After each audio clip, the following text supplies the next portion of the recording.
بسم اللہ الرحمن الرحیم الحمدللہ رب العالمین والعاقبۃ للمتقین والصلاة والسلام علی سیدنا محمد رسول اللہ صلی اللہ علیہ وسلم وعلی آلہ واصحابہ اجمعین اما بعد۔ عزیز سامعین، السلام علیکم ورحمۃ اللہ وبرکاتہ۔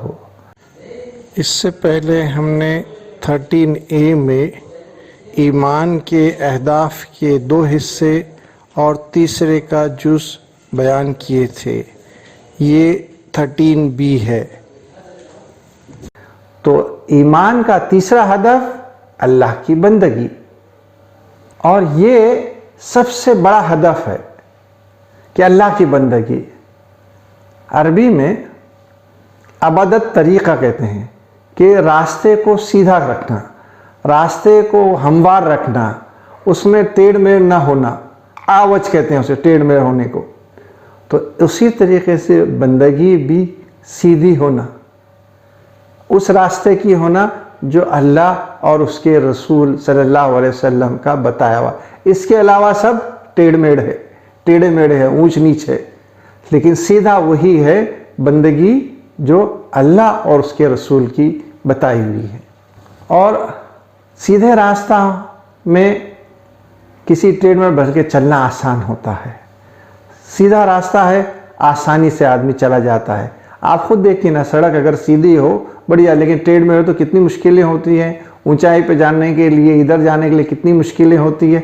لیکن جب راستہ سیدھا اور ہموار ہو تو کوئی تکلیف نہیں ہوتی، آدمی کو ایک اطمینان ہوتا ہے، خوشی حاصل ہوتی ہے، اور وہ اللہ کے آگے اپنے آپ کو جھکا دیتا ہے، استسلام جسے کہتے ہیں، سرنڈر کرتا ہے اللہ کے آگے۔ بندگی کے بعد اسے بڑا سکون میسر آتا ہے۔ یہ اسی وقت ہو سکتا ہے جب بندگی اللہ اور اس کے رسول کے بتائے ہوئے طریقے کے مطابق ہو۔ جو کام بھی اخلاص کے ساتھ، ثواب کی نیت سے، اللہ کو راضی رکھنے، اس کے بتائے ہوئے طریقے پہ کرے گا، وہ سب کا سب عبادت میں آتا ہے۔ اپنی بیوی کو نوالا کھلانا، اس کے منہ میں روٹی ڈالنا، یہ بھی عبادت میں آتا ہے۔ آدمی امام نووی فرماتے ہیں، آدمی 2 وجہ سے بیوی کو روٹی کھلا سکتا ہے۔ ایک تو وہ تو بیمار اگر ہے تو اسے روٹی منہ میں ڈالے گا، یا محبت سے کھلائے گا، اور یہ دونوں اللہ کو مقبول ہے، اور یہ دونوں کے دونوں عبادت میں شامل ہے۔ کتنا گہرا تصور ہمارے پاس عبادت کا، کتنا گہرا، بہت تفصیل کے ساتھ یہ تصور ہمارے پاس موجود ہے۔ یہاں تک کہ آدمی اپنے بیوی گھر والی کے ساتھ، اپنی بیوی کے ساتھ اپنی جائز حاجتیں پوری کرتا ہے، وہ بھی جو ہے عبادت میں شامل ہے۔ شہوت پوری کرنے کے تعلق سے اپنی بیوی کے ساتھ، وہ بھی عبادت میں شامل ہے۔ کہ صحیح مسلم میں حضرت ابو ذر رضی اللہ تعالیٰ عنہ سے روایت ہے کہ اصحاب النبی صلی اللہ علیہ وسلم سے کچھ لوگوں نے نبی کریم صلی اللہ علیہ وسلم سے عرض کیا، اے اللہ کے رسول، ہم میں سے کوئی اپنی شہوت پوری کرے تو اس میں بھی اس کے لیے ثواب ہے؟ تو آپ صلی اللہ علیہ وسلم نے فرمایا، کیا تم دیکھتے نہیں، اگر وہ اسے حرام جگہ استعمال کرتا تو اس کے لیے گناہ کا باعث ہوتا، اور اس طرح اگر وہ اسے حلال جگہ صرف کرے گا تو اس پر اس کو ثواب حاصل ہوگا۔ دنیا کی کسی کتاب میں، کسی مذہب میں شہوت کو جائز طریقے سے پورا کرنا عبادت ہے سوائے اسلام کے۔ ایسا گہرا تصور ہر چیز بندگی میں آتی ہے۔ حضرت عمر رضی اللہ تعالیٰ عنہ کے تعلق سے بات آتی ہے کہ مسجد میں ایک شخص کو عبادت کرتا دیکھا، اور کہا لوگوں نے کہ یہ مسجد ہی میں ٹکا ہوا ہے، مسجد کے باہر ہی نہیں جاتا ہے، سارا وقت اس کا مسجد ہی میں گزرتا ہے۔ تو کہا اسے کھانا پینا کون لا کے دیتا ہے؟ کہا اس کا بھائی۔ تو آپ نے فرمایا اس کا بھائی اس سے بہتر ہے۔ کیوں؟ کہ وہ کماتا ہے، لوگوں کے ساتھ رہتا ہے، اور اس کی حاجت بھی یہ پوری کرتا ہے۔ تو پتہ چلا جو آدمی مسجد میں بیٹھ کے اپنے آپ کو پورا وقف کر چکا ہے، وہ اس کے بھائی جو اس کی حاجت پوری کر رہا ہے وہ اس سے زیادہ بہتر ہے۔ ایسا ہی کہ کچھ لوگ ہیں جو دین کی خدمت میں ایسے بھی لگے ہوئے ہیں، وہ جو مسجدوں میں چاہے تو بڑھ سکتے ہیں، وہ چاہے تو بہت کچھ کر سکتے ہیں بندگی کی عبادت کے معاملے میں، لیکن کچھ لوگ ایسے ہیں جو اسلام کے لیے اپنے کتابیں لکھتے ہیں، جو آرٹیکل لکھتے ہیں، جو اخباروں میں لکھتے ہیں، جو دفاع کرتے ہیں مسلمان کا اور اسلام کا، اور ان کی ساری زندگی اسی میں، صبح ہوئی تو اسی میں ہوتا ہے، سب سے پہلے آرٹیکل پڑھ لیجئے، سب سے پہلے جواب پڑھ لیجئے، جو کچھ ہو رہا ہے، جو کچھ ایونٹ سیاسی اسلام کے خلاف جو کچھ ہو رہے ہیں، وہ آرٹیکل بیچارے ان کو لکھتے ہیں اور اس کا اسلام کی مدافعت میں وہ لکھتے ہیں۔ وہ عبادت ہی میں ہے، اللہ کے یہاں مقبول ہے۔ وہ چاہتے ہیں تو ظاہر سی بات ہے عبادت کر سکتے تھے، اللہ اللہ کر سکتے تھے اور مسجد نہ چھوڑتے، لیکن انہوں نے اس کام کو اپنے لیے کیا کہ یہ بھی بندگی ہے کہ لوگوں کی فکر کو درست کرنا، لوگوں کے سامنے جو واقعات ہو رہے ہیں وہ صحیح طریقے سے پیش ہوں اور صحیح بات ان تک پہنچے، یہ پہنچانے کا کام بھی بالکل چھان کے، جیسے چھنی سے ہر چیز چھان کے دیتے ہیں نا، کچرا الگ ہو جاتا ہے اور اناج الگ ہو جاتا ہے، ایسا وہ چھان کے صبح صبح آپ کو بھیج دیتے ہیں، روز ہفتہ میں بھیج دیتے ہیں، 2 دن سے بھیج دیتے ہیں، اور کوئی بھی واقعہ ہوتا ہے فوری آ جاتا ہے۔ یہ سارا کا سارا عبادت میں شامل ہے۔ زندگی کا ہر عمل، موت پیدائش سے لے کے موت تک جو ہے وہ سارے کا سارا بندگی میں شمار ہوتا ہے، جب وہ اللہ اس کے رسول کے بتائے ہوئے طریقے پر کیا جائے۔ ایمان کے 4 اہداف میں 5 اہداف میں سب سے پہلا ہدف اللہ کی معرفت، یہ آپ کے سامنے آ چکا۔ دوسرا ہدف توحید، تیسرا ہدف اس کی بندگی، اور یہی کافی نہیں ہے، اس کے بعد کا ہے کہ اللہ کا قرب، تقرب، اللہ کا قرب حاصل ہو، یہ ایمان کا چوتھا ہدف ہے۔ لوگ طریقے دیکھتے ہیں دور بھاگنے کے، دین سے دور بھاگنے کے، نئے نئے راستے نکالتے ہیں، بچنے کے نئے نئے راستے نکالتے، بلکہ لوگوں کو تو طریقے تلاش کرنا چاہیے، اور صحابہ نے کیا ہے، تابعین نے کیا ہے، اولیاء نے کیا ہے کہ اللہ کا قرب حاصل کرنے کے لیے عبادت میں، اس میں اپنی جان ڈال دی، یہ کر دی کہ کسی طریقے سے اللہ کا قرب حاصل ہو، اور اس کے لیے اپنے آپ کو انہوں نے وقف کر دیا۔ زندگی کی شروعات سے لے کر، پیدائش سے لے کر آخر تک جو ہے یہ سب کا سب عبادت میں شامل ہے۔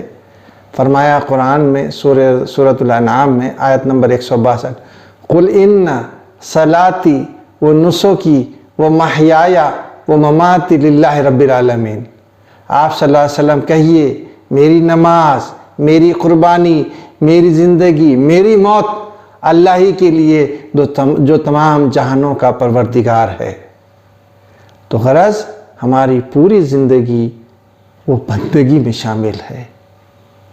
تو پہلا ہدف اللہ کی معرفت، دوسرا ہدف توحید، تیسرا ہدف اللہ کی بندگی، اور چوتھا ہدف تقرب اللہ، اللہ کی رضا کا حصول، اللہ سے قرب حاصل کرنا، یہ چوتھا ہدف ہے ایمان کا۔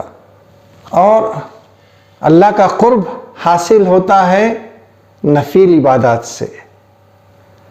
حضرت ابو ہریرہ رضی اللہ تعالیٰ عنہ سے روایت ہے، بخاری شریف کی حدیث ہے کہ اللہ کے رسول صلی اللہ علیہ وسلم نے فرمایا کہ اللہ فرماتا، یہ حدیث قدسی ہے، جس نے میرے دوست سے دشمنی کی اس سے میں اعلان جنگ کرتا ہوں، میرا بندہ میری فرض کی ہوئی چیزوں کے ذریعے میرا قرب حاصل کرتا ہے، اور میرا بندہ ہمیشہ نوافل کے ذریعے مجھ سے قرب حاصل کرتا ہے، یہاں تک کہ میں اس سے محبت کرنے لگتا ہوں، اور میں اس کی محبت میں اس کا کان ہو جاتا ہوں جس سے وہ سنتا ہے، اس کی آنکھ ہو جاتا ہوں جس سے وہ دیکھتا ہے، اس کا ہاتھ ہو جاتا ہوں جس سے وہ کام کرتا ہے، اس کا پاؤں ہو جاتا ہوں جس سے وہ چلتا ہے، اگر وہ مجھ سے کوئی چیز مانگتا ہے اسے دے دیتا ہوں، اگر مجھ سے پناہ مانگتا ہے تو میں پناہ دیتا ہوں، اور جس کا کام کرنے والا ہوتا ہے اس کے کام کرنے میں مجھے تردد نہیں ہوتا۔ تو اللہ کا قرب حاصل کرنا ہے نوافل کے ذریعے، اور یہ قرب اسی کے ذریعے، یہ نوافل کے ذریعے ہی حاصل ہوتا ہے۔ کمزور قسم کے مسلمان راستے ڈھونڈتے ہیں کس طریقے سے ان چیزوں سے، دین کی بندگی سے اور اس سے فرار حاصل کریں، لیکن جو مومن بندہ ہوتا ہے وہ راستے ڈھونڈتا ہے کہ کس طریقے سے اللہ کا قرب حاصل ہو، اللہ کی رضا حاصل ہو۔ اور پھر یہی کافی نہیں ہے، اس سے آگے اور ایک چیز ہے، وہ ہے 5واں گول، اور وہ ہے اطمینان قلب۔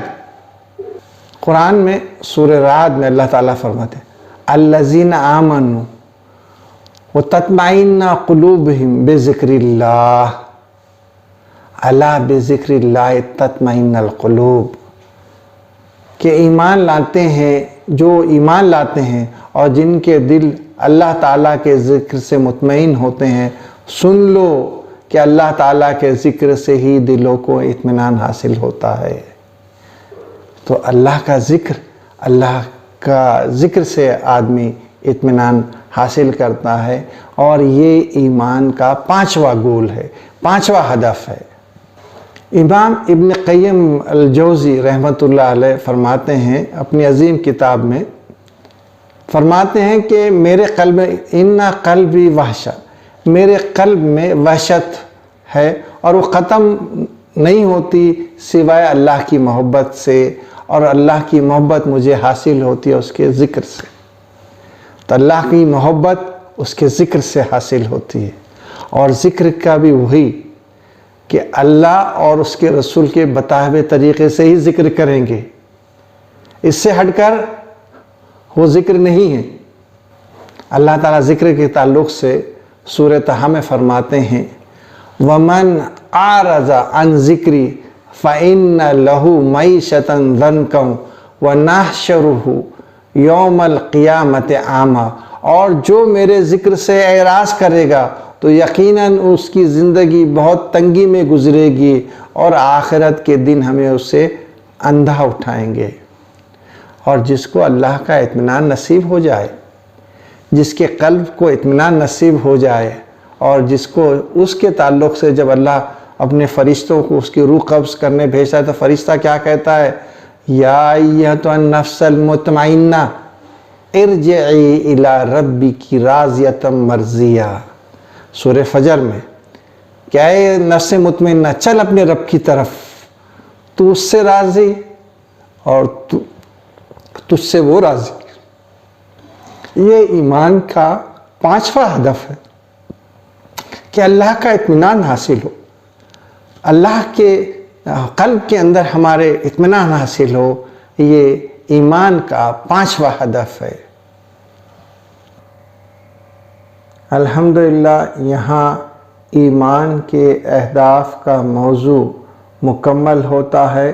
انشاءاللہ آئندہ تمام ویڈیو کا خلاصہ پیش کیا جائے گا۔ وآخر دعوانا ان الحمد للہ رب العالمین۔